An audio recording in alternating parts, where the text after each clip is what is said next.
Okay, the macarons are in the oven right now, and I wanted to take this time to show you a few tricks about how to use a pastry bag correctly. Because often in class, I see people really struggle with it or hold it the wrong way, and it really doesn't have to be very difficult.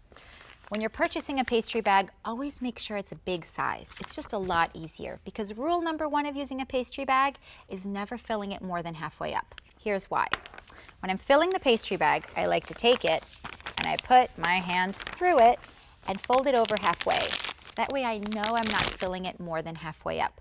Because if you fill it more than halfway, half the buttercream is going to come out the pastry bag the other way.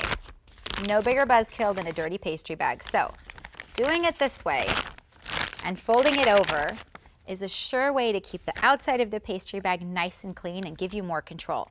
So let's put some of our raspberry buttercream in here so I can show you. I'm going to take the buttercream and just spoon it right in there. This technique of how to use and fill the pastry bag is the same that you would use to decorate a cake. All right, so we've got our buttercream in here. Let me just move this over a little bit and show you how to hold a pastry bag correctly. It's nice to make a double batch of buttercream so you can practice this, because you can pipe it on, scrape it off, put it back in the bag, and over again. If the buttercream feels really soft while you're practicing, just put it in the fridge for a little bit and re-whip it up. Okay, so to start with, again, you don't want the crayon holds on the pastry bag. I like to think of a twisty tie clamp. So I clamp where the frosting ends, or the filling, or whatever you've got in your pastry bag. You don't do it down here, and you don't do it up here. You literally just push everything down and clamp it right there. I squeeze using this part of my hand. So you clamp and squeeze. And when I'm holding my pastry bag, I'm perpendicular to my surface. So we have our raspberry buttercream all sort of bagged up in our piping bag. Let's do the other flavors now. We're going to do one of the flavors right here in a pastry bag, and I'll show you how to insert the tip, and then I'll show you how to do the vanilla one inside a Ziploc bag so you have that alternative if you need it. All right, so what you want to do is to cut a hole at the tip here. And I really like these disposable bags because I reuse them up to 12 times, sometimes more. And they get a lot cleaner than the waxy sort of kind. All right, so I folded it over, and I'm going to take this little piece here called a coupler. There's a mommy part and a daddy part. I'll leave it to you. There's this little part here that goes into the bag.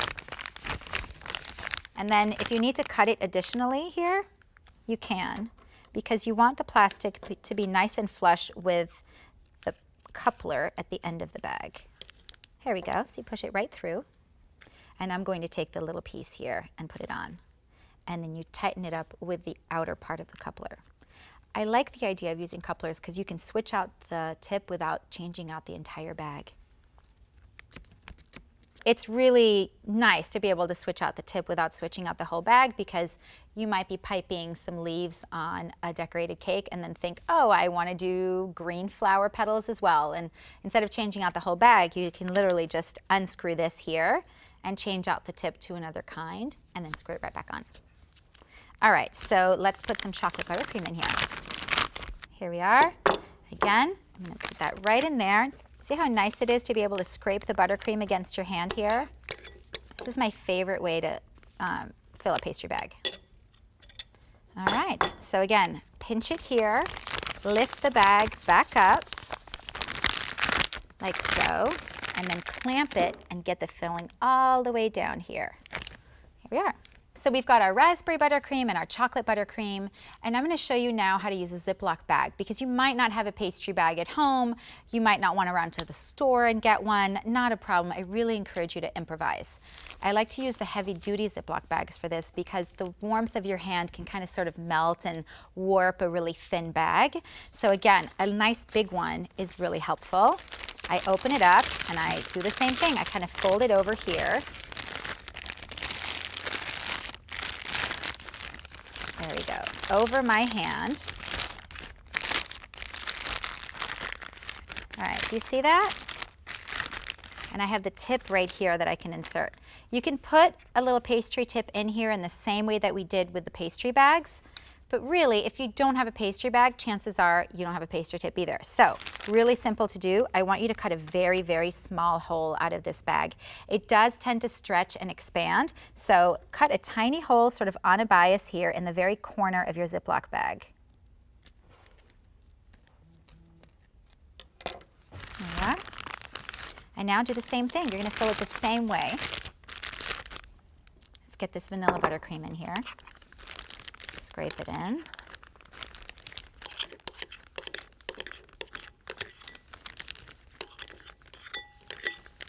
Alrighty, there we go. Same thing, pinch it. Lift the rest of the bag up. Be careful that all of it doesn't come out because it's not quite as secure as if you had a tip in there, but here you go, you've got your own homemade pastry bag. And you can use this for the actual macaron batter. It will be a little bit more fluid coming out because it doesn't have the structure here of these pastry tips, so just be cautious when you're doing it. So we've got our 3 fillings now. We've got our raspberry buttercream, we have our chocolate buttercream, and we've got our vanilla buttercream here in our handmade Ziploc bag, pastry bag, since we're super crafty. And I'm going to bring out some macarons and show you how to fill them and put them together. I'm super happy with these because they're nice and flat on top and the foot is just perfect. It didn't squeeze out too much on the edges here and they all just look really lovely and fully cooked. So now let me show you how to unmold them.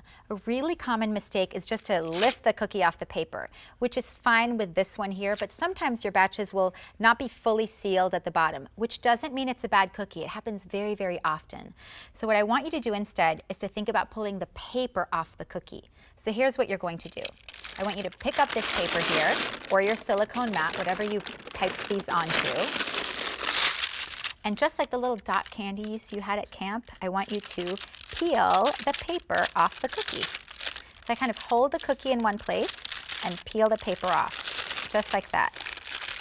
If you end up with a lot of meat on the paper, don't worry. You can put them back in the oven for a couple of minutes on the bottom shelf. Don't leave it there because it'll burn to help you along. But it's not a terrible thing to lose a little bit of meat.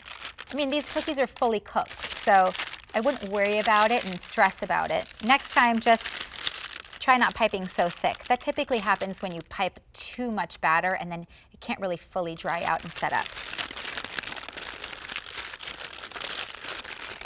Our little macarons are perfect. They're all lined up, ready to be filled. Let's go get our fillings and put them together because we're about 5 minutes away from eating them. Hang on a second. Let's start off by getting some raspberry ones together. You can do this with a spatula or a little spoon or even a butter knife, or you can use your piping bag. So with the same technique that we did to pipe the macaron, you're gonna pipe the filling on. Here we are. I'm just going to pipe a little bit of filling right in the center here. And I'm going to take the top cookie and just place it right on top, just like that. There we go. Macaron number 1. Let's make this one chocolate right here. We're going to put a little bit of melted chocolate right there on the cookie. Look at that. And I'm going to pipe a little bit of chocolate buttercream right over that. Look how smooth and pretty that looks. And again, taking the top cookie and just gently placing it on, just like that. All right, so let's keep going. Now I've got my beautiful homemade bag right there. Here's some vanilla. We can have vanilla on vanilla here. And there we are.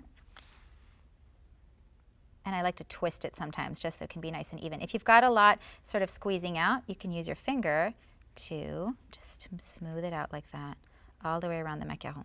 All right, so I'm gonna start moving my beautiful little finished macaron onto a cake plate. So raspberry, vanilla, and chocolate, and of course, like we can mix and match. So maybe with the next one, we take a little bit of chocolate, as we did before. There we are. And I'm going to put a little bit of raspberry on this one here. Got a little piece of raspberry stuck in there. Not a problem. There we are. And same thing. You can kind of do this to get it all the way to the edges. So I want to do the salted caramel now. Let's move these pastry bags out of the way so we have some room and break out the caramel. All right, here we are. I don't use a pastry bag to get the caramel on. You just want a thin coating, almost like jam, because it's so powerful in flavor and just incredibly wonderful. So here we are. I'm going to spoon this on, or just spread it like this very carefully so that you don't break the macaron, because it's quite thick now. And you can use this spreading instead of the piping bag for any of the fillings, really. I'm going to put its match on there. Just squeeze very gently. And that is the first of our salted caramel macarons. Why don't we do one more of these? Just because I love them. Sometimes the caramel hardens up a bit, and you can put it right over a double boiler if you like, or if it's in a bowl, put it in the microwave for just a moment. But this is just perfect, like so. All right, sandwich them just like that. You know, this isn't the cleanest macaron I have, so I think that I should eat it. So, oh my God, it's chocolate, it's caramel. It only has a little bit of crunch on the outside, and the cookie is soft. I'm very happy right now. Great job. The macarons are finished. The best way to store them is in a little box or in a Tupperware container in the freezer, or in a cute little box like this. I like these boxes because they have the little tiny indentations for each of the cookies. So now that our macarons are cold, I put them in the freezer for about a half hour so they could settle in nicely. I'm going to put them in this box. Look how beautiful. And your friends and family can see the little macaron through the window here.